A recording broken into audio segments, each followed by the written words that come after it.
মানবতাকে ইসলাম অনেক গুরুত্ব দেয়। মানুষের সম্মান মর্যাদা সবচাইতে বেশি। ইসলাম মানুষকে বলে আশরাফুল মাখলুকাত।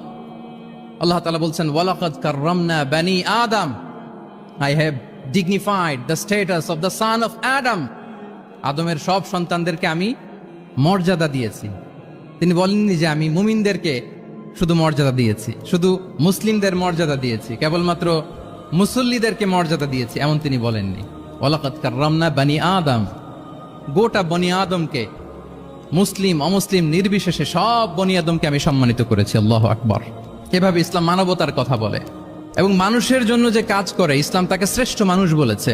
খায়রুন নাস আনফাউহুম লিন-নাস, মানুষের মধ্যে শ্রেষ্ঠ সে মানুষ যে অন্যের কাজে লাগে, যে মানবতার উপকারে আসে, সে শ্রেষ্ঠ মানুষ। এভাবে ইসলাম মানবতার জয়গান গেয়েছে। আল্লাহ রাসূল সাল্লাল্লাহু আলাইহি ওয়া আলিহি ওয়াসাল্লামের সামনে দিয়ে একবার একটা লাশ যাচ্ছিল।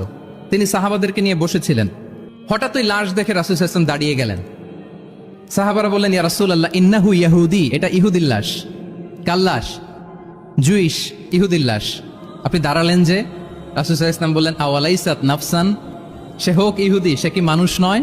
এটা কি একটা প্রাণ নয়? এটা কি একটা আত্মা নয়? আমি তো ইহুদি, খ্রিস্টান, আস্তিক, নাস্তিক সেটা দেখিনি, আমি মানুষ, এ কারণে সম্মান দিয়ে দাঁড়িয়ে গিয়েছি। আল্লাহু আকবার।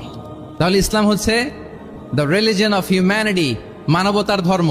যারা আমাদেরকে মানবাধিকার শিখায়, যারা মানবতার কথা বলতে যায় আমাদের কাছে এসে, তাদের খুব ভালো করে এগুলো জেনে নেওয়া উচিত যে ১৫০০ বছর আগে ইসলাম যেভাবে মানবতাকে উচ্চে তুলে ধরেছে, মানুষের মর্যাদাকে সবচেয়ে উপরে তুলে ধরেছে, মানুষকে আশরাফুল মাখলুকাত বলেছে, নতুন করে মানবতা তাদের কাছ থেকে আমাদের শেখা লাগবে না।